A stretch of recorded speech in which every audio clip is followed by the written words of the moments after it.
Welcome to Easy English Learning Darshan Serenity platform. In today's video lecture, we're going to know class 7th, chapter 9, history, the making of regional cultures notes. First point is, it is quite common for us to identify a region with its language. Means हमारे लिए बहुत आसान होता है कि हम किसी भी जगह के हिसाब से उसकी लैंग्वेज को पहचान सकते हैं. Thus we call a person Bengali or Kannada on the basis of the language which he speaks. तो इस प्रकार हम पता कर सकते हैं कि अगर कोई इंसान बंगाली बोलता है तो वो कहाँ से बिलोंग करता है, अगर कन्नड़ बोलता है तो वो कहाँ से बिलोंग करता है. बंगाली बोलता है तो वो बंगाल से बिलोंग करता है और कन्नड़ बोलता है तो वो कर्नाटक बेंगलोर से बिलोंग करता है. Every region is identified with a certain distinct type of food, clothing, poetry, dance, painting and music.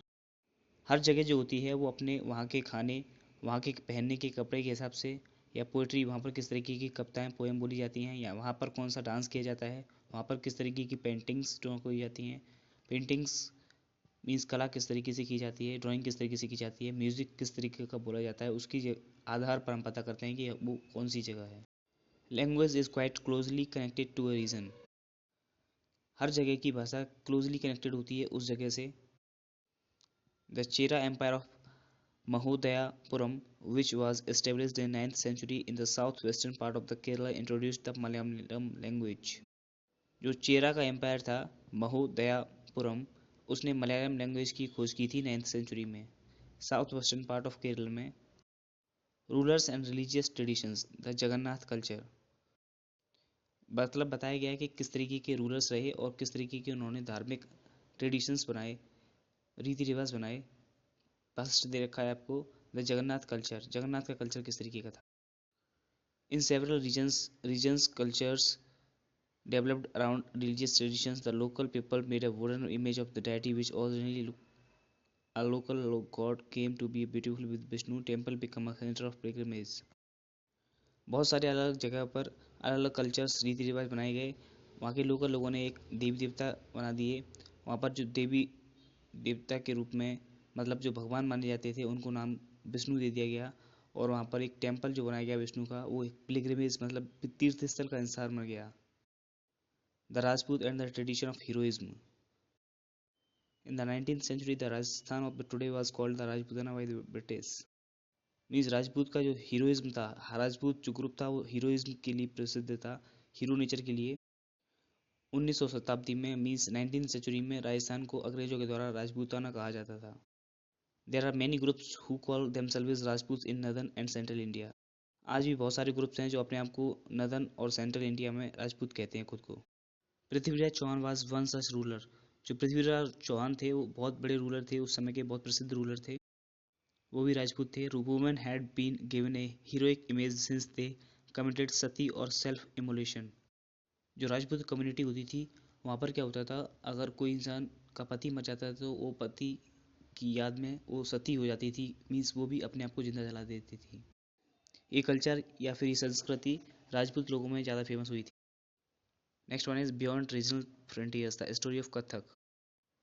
अब स्टोरी ऑफ कथक के बारे में बताया गया है. The heroic tradition of various regions also helped in the evolution of the dance in the several regions.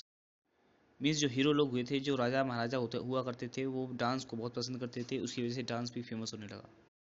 उसमें से एक कथक भी डांस है. One such dance was Kathak which was evolved in the northern India. The Kathaks initially were caste of story tellers in north Indian temples. उनमें से एक dance जो कथक है वो नॉर्थ इंडिया में सबसे पहले शुरुआत हुई थी.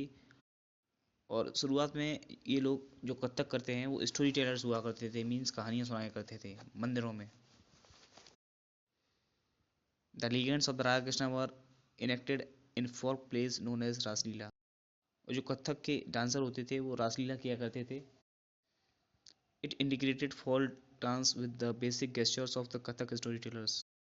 ये फोल्क डांस किया करते थे, मीन्स स्टोरी बताया करते थे उस डांस में. Next one is paintings for patrons, the tradition of miniatures. उसके बाद पेंटिंग्स का सीजन आया. पेंटिंग्स बहुत छोटी छोटी पेंटिंग्स बनाई जाती हैं, उसको बोलते हैं miniatures. During this period one more tradition which was deserve our attention in the miniature painting. Miniatures are small sized paintings and watercolor on cloth or paper. Miniatures वो पेंटिंग होती है जो पानी के कलर के साथ बनाई जाती हैं और कपड़े और कागज़ पर बनाई जाती Akbar, Jahangir and Shahjahan hired highly skilled painters to illustrate their manuscript in the Kitab Khana containing their accounts and poetry. जो बड़े बड़े राजा महाराजा होते थे, अकबर, जहांगीर, शाहजहाँ, वो बहुत बड़े पेंटर्स को हायर करते थे अपनी पेंटिंग्स बनाने के लिए, उसमें अकाउंट्स बनाने के लिए, पोइट्री कविता लिखने के लिए. When Mughal Empire started declining, new artistic taste developed in the regional court of Deccan and Rajput rulers. जब मुगल लोग शासन से गिरने लगे, मतलब राज्य करने से उन्हें हराने लगे दूसरे लोग, तो वहाँ पर डेक्कन और राजपूत रूलर्स का कब्जा होने लगा. One bold style of miniature painting was called Basoli. One of the most popular painting of Himalaya region was Bhanudat Rasmanjari. The Kangra artist by mid 18th century infused a new life into miniature painting. It means सबसे पुरानी style जो होती है वो miniature painting की वो होती है बासोली. और एक हिमालय की सबसे फेमस पेंटिंग रही उसका नाम है भानुदत्त रसमंजरी. और कांगड़ा के जो आर्टिस्ट थे वो 18th सेंचुरी में नई नई चीज़ों को ऐड करने लगे मिनीचर पेंटिंग्स में. मीन्स होता है इसका छोटी साइज़ की जो पेंटिंग होती है उनमें नई नई चीज़ों को ऐड करने लगे. The growth of a regional language Bengal. Regional language is the language which a person speaks in a region. It's generally assumed that the Bengali language is spoken by the people of Bengal. Bengali originated from Sanskrit but later on developed its own identity and literature. किसी भी जगह पर बोली जाने वाली language को उस जगह की लैंग्वेज बोला जाता है, वहाँ की भाषा होती है वो. बंगाल में बंगाली बोली जाती है. बंगाल जो बंगाली लैंग्वेज है बंगाल की वो संस्कृत भाषा से ली गई है. कुछ समय बाद इसने अपनी खुद की पहचान बना ली और खुद के साहित्य भी पब्लिश होने लगे. Pirs and temples. From 16th century, people migrated in large numbers from less fertile western Bengal to forested and marshy of southeastern Bengal. With Mughal control over Bengal, the capital shifted to Dhaka. Officials received land grants, mosques were set up. The early settlers got help from teachers called Pirs. They included saints or Sufis and prominent religious personalities. Means पिर्स और मंदिर.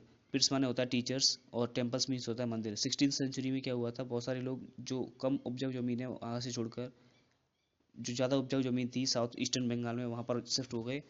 उसके बाद Mughal empire था उसने वहाँ की बंगाल की कैपिटल को ढाका बना दिया गया. बाकी का जो बचा हुआ ऑफिशियल सरकारी ज़मीन थी उस पर मस्जिद बना दिए गए. और जो अर्ली सेटलर्स थे मीन्स जो लोग पहले से ही रह रहे थे वहाँ पर उन लोगों को टीचर से मदद मिली. टीचर्स को पिर्स बोला गया है. वहाँ पर जो साधु संत और सूफीज लोग रहते थे वहाँ के रिलीजियस पर्सनैलिटीज़ बन गए मीन्स फेमस लोग बन गए. Fish as a food. Bengalis had a fish as a food. Popularity of fish made even Bengal Brahmin eat fish. Bengal के लोग जो होते थे ज़्यादातर मछलियों को खाते थे. बंगाल के ब्राह्मण भी मछलियों को खाते थे.